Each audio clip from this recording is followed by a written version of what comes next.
Okay. So, how and when did Poppy propose to you? Well, I met my dear Jack in 1946. It was our first date, and he didn't propose on the first date. And that was in the summer, and then we started to go out in the next year because he was in school in Philadelphia, where I lived. And I think one night we were out somewhere, and we were in my father's car because he always borrowed my father's car. He didn't have a car at school. And I guess we just started to talk, and we'd been dating for a while, and we just knew it was right. And then he said, you know, I really would like to marry you. And I said yes, because I knew right away, from the first day that I met him, I knew he was the one. So that was really easy to do. And how are you feeling after he asked? Well, I was happy, I was excited, and I couldn't wait to tell my parents and my sister, that Jack had proposed.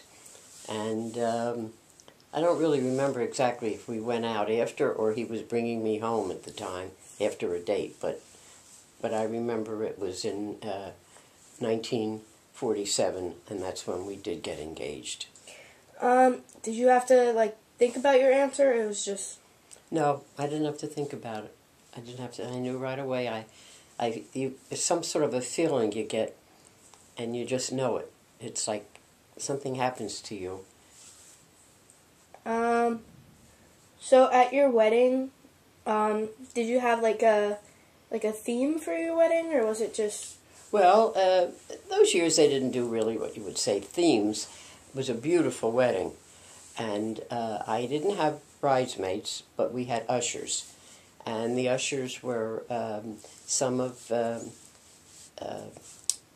Poppy's roommates and some of my boy cousins. Mm-hmm. And then my maid of honor was my sister Annette, and my matron of honor was Jack's sister Lolly. So matron. Matron is when you're married. Oh. If you're married, you're a matron of honor, but if you're single, you're a maid. And Annette wasn't married, so she was single. She was a maid of honor. And then we had 2 ring bearers, because Jack had a brother, 4 1/2, and a nephew, 4 1/2. And so Robbie and Michael were our ring bearers. And we had a flower girl. It was a cousin of, it was a niece of my mother-in-law, Marilyn. She was the flower girl. It was a beautiful ceremony. And I remember very clearly walking down the aisle. And I remember saying to myself, just be calm, because it's a little nerve-wracking. But once the ceremony was over, and it was fine. But it was a beautiful wedding, and we had a lovely orchestra, and we had someone sing. In fact, it was it wasn't a relative, but we always called her Aunt Ruth, and she had a beautiful voice, and she sang. And the song that was our song was To Each His Own. We danced to that. They didn't play music like they play today, with all the dancing and the noise. Yeah. And so some people still don't like that. In fact, I think at your mother and father's wedding, they didn't want a lot of that loud music. But it was really beautiful. And who is that song by? I am not sure, but your father will know. Because I think he'll look, or you can look it up on the... I think it was from Casablanca, the movie. I'm not sure, but that you have to check. Did it take you a while to pick out a dress, and where did you find it, and what did it look like? Well, we knew this woman, and she was a dressmaker. Mrs. Klein? I think it was Mrs. Klein. And she made some clothes for Annette and I. And when it came time to look for a wedding dress, we spoke to her, and she said to my mother, I would make the dress. And I was going to be married in June, and even though it's warm, years ago, everybody wore satin. So she made me a beautiful dress. It was satin, long sleeves. They didn't wear the strapless then. And a very pretty lace collar with little beads, little pearls. It was a very pretty dress, very simple, but very pretty with a nice train. And I still have the dress. One more thing I want to say. I have 4 granddaughters. Only one has been married so far, and I hope someday someone could either wear it or take the lace off and use it if the dress doesn't fit. So, I just want to tell you that.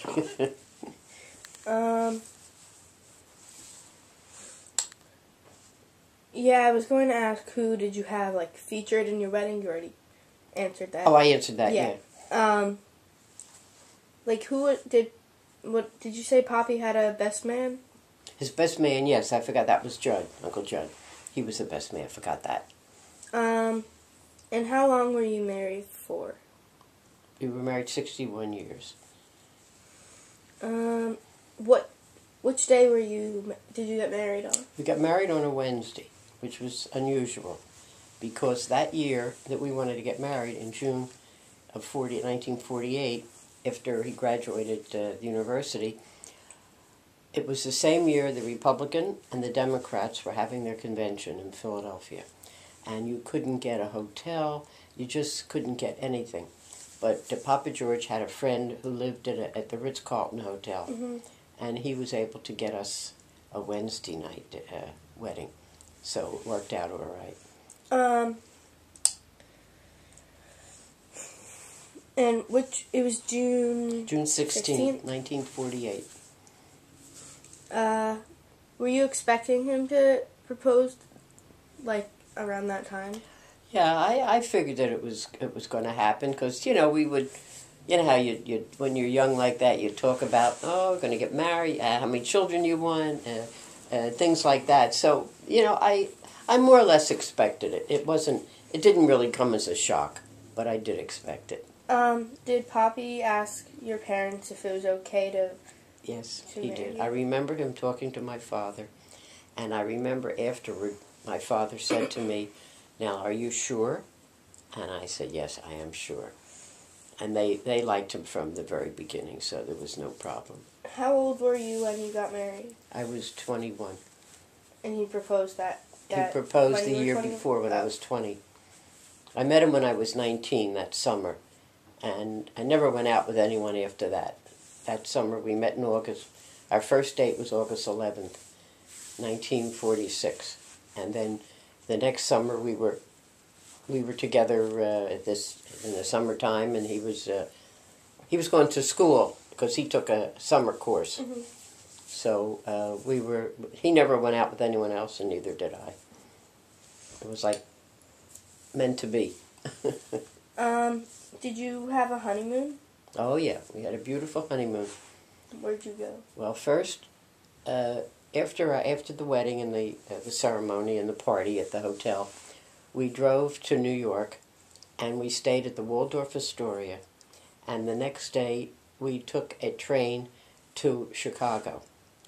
And we went to Chicago, and someone who was a friend of my father-in-law invited us for dinner. And the next day, we took a boat to Mackinac Island in Michigan, of all places, where your mother's from, and the family. They call it Mackinac, we called it Mackinac. We had gone to a movie. The movie was called This Time for Keeps, with an actress named Esther Williams. She's still alive. She was a very famous swimmer. You can look her up on the Google her. And after we saw that movie, we said that's where we want to go. And we went there, and then on the way back, we stopped in Niagara Falls. So we really had a nice, I think we were away over 2 weeks, I think.